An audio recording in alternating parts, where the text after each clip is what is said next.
औज़ुबिल्लाहिमिनश्शैतानिर्रजीम बिस्मिल्लाहिर्रहमानिर्रहीम। अस्सलाम वालेकुम टू ऑल ऑफ़ यू। उम्मीद करता हूँ आप सब खैरियत से होंगे। आज मैं एक ही लेक्चर में इन दो टॉपिक्स को डिस्कस करूँगा।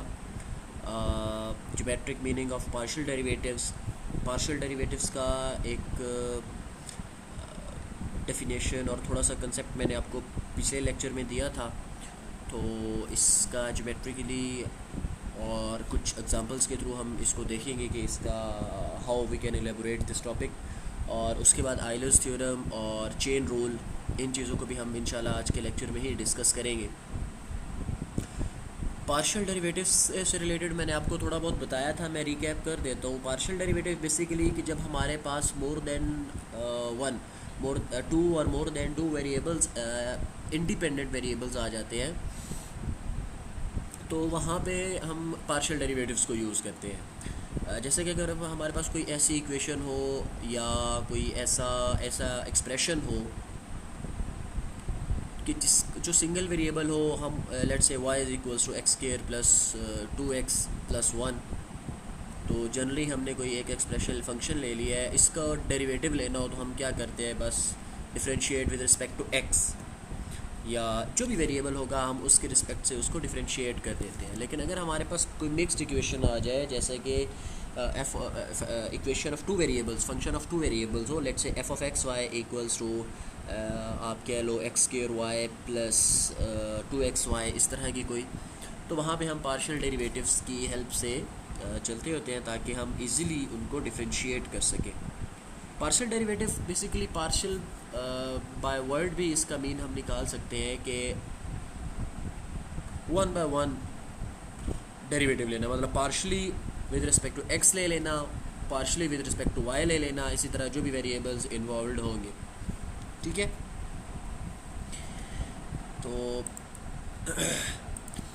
in general the order of the differentiation is an nth order partial derivatives can be changed without affecting the final results whenever the function and all of its partial derivatives of order less than n are continuous।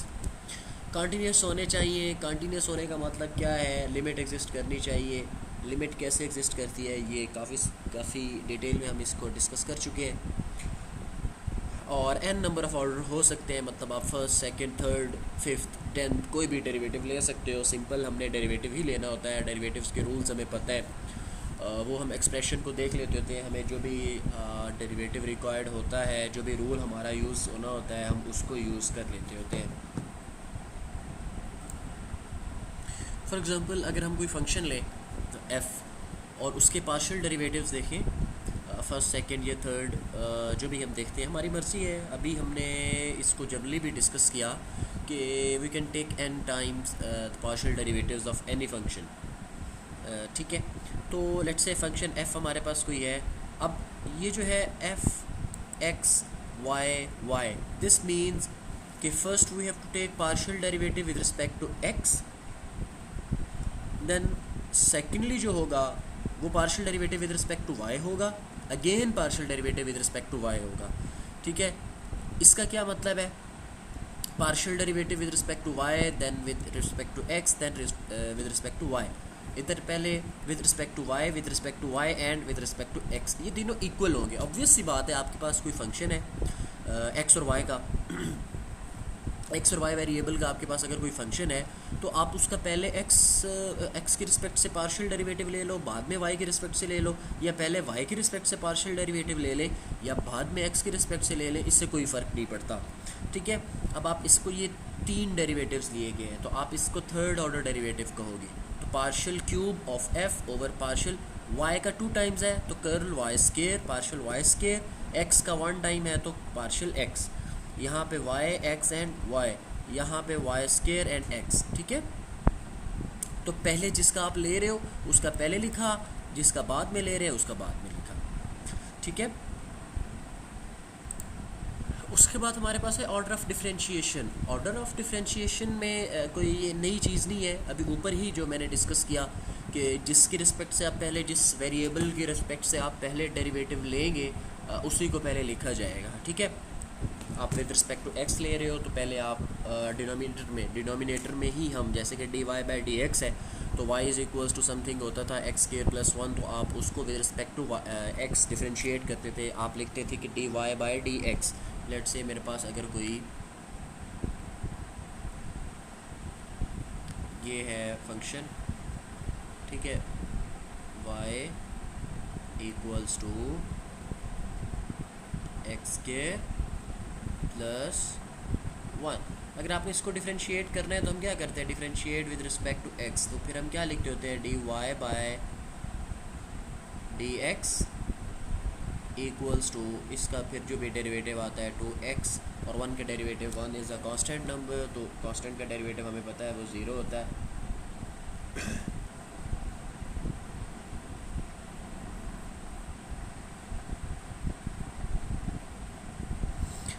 इसी तरह partial derivatives में भी बिल्कुल same rule ही है।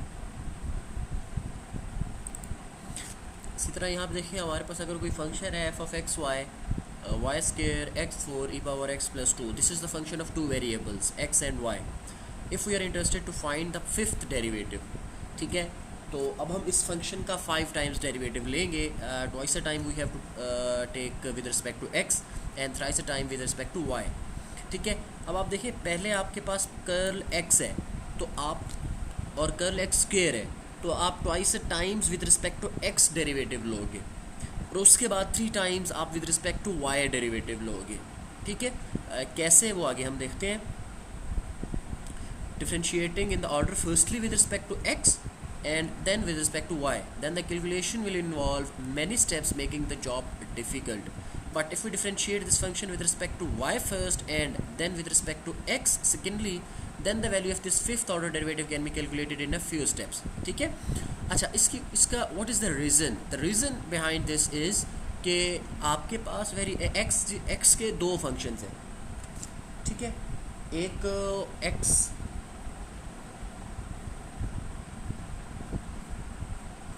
एक x power 4 है और एक e पावर x है, ठीक है, x power 4 and e power x। तो जब हमारे पास 2 वेरिएबल्स का प्रोडक्ट आ रहा हो ना, तो वहाँ पे हमारा प्रोडक्ट रूल यूज़ होता है। तो इसलिए अगर आप पहले विद रिस्पेक्ट टू x करोगे, आपको इस पर प्रोडक्ट रूल लगाना पड़ेगा। प्रोडक्ट रूल से आपके पास टर्म्स ज़्यादा बन जाएंगी, ठीक है। तो ये कुछ चीज़ें ऐसी हैं जो आपको प्रैक्टिस से ही पता चलती हैं, या आपको इनका कंसेप्ट पता होना चाहिए, मेथोडोलॉजी पता होनी चाहिए। अब आपको अगर प्रोडक्ट रूल का पता है तो ऑटोमेटिकली आपको ये चीज़ पता होनी चाहिए कि अगर आप पहले इस पर विद रिस्पेक्ट टू एक्स करोगे तो ये प्रॉब्लम सॉल्व हो जाएगा, लेकिन थोड़ा सा डिफ़िकल्ट हो जाएगा। ये नहीं है कि अगर आप पहले विद रिस्पेक्ट टू एक्स करते हो तो फिर सॉल्व नहीं होगा, नो, यू कैन सॉल्व, लेकिन क्या होता है थोड़ा सा ये चीज़ डिफ़िकल्ट हो जाती है, क्योंकि प्रोडक्ट रूल से टर्म्स ज़्यादा बन जाती है। इसलिए वाई वाई की एक ही टर्म है हमारे पास इस फंक्शन में, तो आप पहले विद रिस्पेक्ट टू वाई इसको डिफ्रेंशिएट कर लो, उसके बाद विद रिस्पेक्ट टू एक्स कर लेना। तो curl Y equals to curl over curl Y of the function Y square X four E power X plus 2 equals to. अब आप यहाँ पे वेरिएबल जो x है, जो x वाली टर्म्स हैं, वो एज अ कांस्टेंट ही डील करोगे, ठीक है। उनका आपके साथ कोई लेना देना नहीं है। अगर आपको सेपरेटली टर्म मिल गई x वाली, तो वो क्योंकि कांस्टेंट डील कर रहे हो आप उसको 0 कर सकते हो। लेकिन यहाँ पे चूँकि ये y के साथ ही है, तो हम क्या करेंगे, ये दोनों कांस्टेंट को स्टार्ट में लिख देंगे और वाई स्क्वायर के डेरिवेटिव ले लेंगे। 2 इज़ द कांस्टेंट, 2 0 हो जाएगा। इस पे पावर रूल लग जाएगा। पावर रूल क्या होता है डेरिवेटिव्स का, पावर स्टार्ट में आएगी तो ये वाई स्क्वायर 2 स्टार्ट में, पावर में कमी, ठीक है। तो x4 ई पावर x 2y, ये आपका फर्स्ट पार्शियल डेरिवेटिव होगा विद रिस्पेक्ट टू y, ठीक है।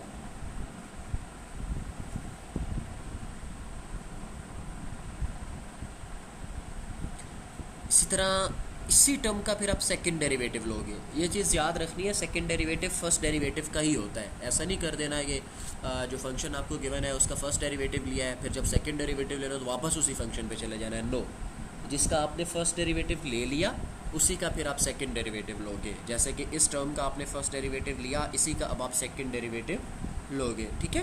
तो इसी का जब सेकंड डेरिवेटिव लिया तो 2y का derivative, y is now single variable, तो y का विद रिस्पेक्ट टू y जो होगा वो 1 होगा, बाकी सारा वैसे का वैसे आ जाएगा 2 × x 4e⁻x।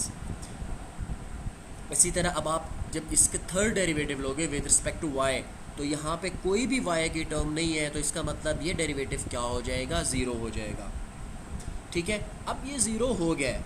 अब आसानी क्या हुई, आसानी ये होगी कि अब आप विद रिस्पेक्ट टू x इसके डेरिवेटिव्स ले लो, एक सेकंड में आपका आंसर आ जाएगा, क्योंकि ज़ीरो है। ज़ीरो को आप विद रिस्पेक्ट टू x लो, y लो, कोई फ़र्क नहीं पड़ता, ज़ीरो तो ज़ीरो रहेगा। तो अब इसका हमने fourth derivative with respect to x लिया, fifth derivative with respect to x लिया, तो 0 0। जी, यहाँ पे पार्शियल डेरिवेटिव से रिलेटेड एक और बहुत एक इम्पॉर्टेंट चीज़ है। अगर आपको याद हो, चले नहीं भी याद, ऑब्वियसली मैं रिपीट भी कर रहा हूँ, लेकिन आपको याद है भी सही, तो सेकेंड ईयर की मैथ्स में आपके पास है derivative with find the derivative with the help of first principle या बाय डेफिनेशन। तो अभी जो मैं आपको बताऊंगा वो फार्मूला है जिसको हम बाय डेफिनेशन या बाय फर्स्ट प्रिंसिपल भी डेरिवेटिव कहते हैं। हम यहाँ पे चूँकि पार्शियल डेरिवेटिव की बात कर रहे हैं, तो हम वो with respect first principle with respect to X भी कर सकते हैं, विद रिस्पेक्ट टू वाई भी कर सकते हैं। ठीक है, तो मैं थोड़ा सा इसको एक्सप्लेन कर देता हूँ।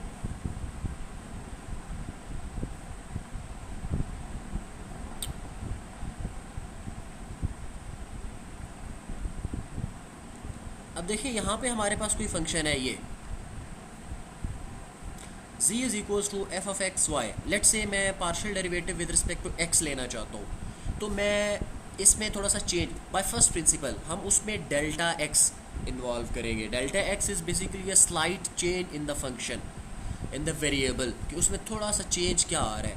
तो फंक्शन हमारे पास है z, तो एफ ऑफ एक्स वाई, तो z में हम चेंज, फंक्शन में जब चेंज करेंगे तो वो आएगा z प्लस, लेट से ये मेरी इक्वेशन 1 है।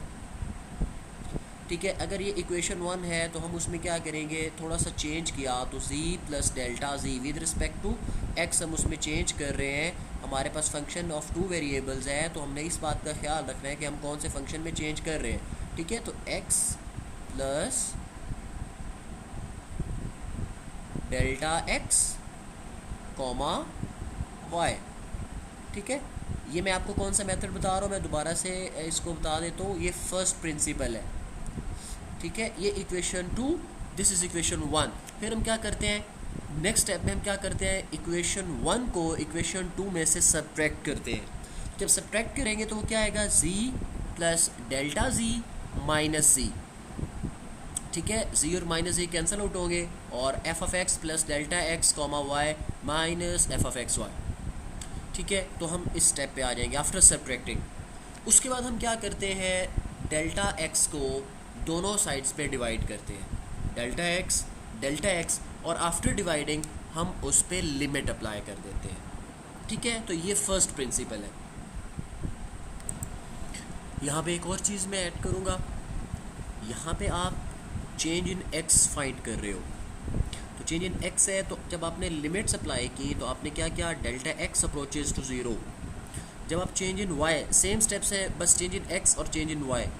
इधर हमने चेंज इन एक्स चेक किया, इधर हम चेंज इन वाई कर रहे हैं। जब चेंज इन वाई कर रहे हैं तो हम डेल्ट वाई से डिवाइड करेंगे, और जो हमारी लिमिट्स होंगी वो भी हमारी डेल्टा वाई अप्रोचेज टू 0।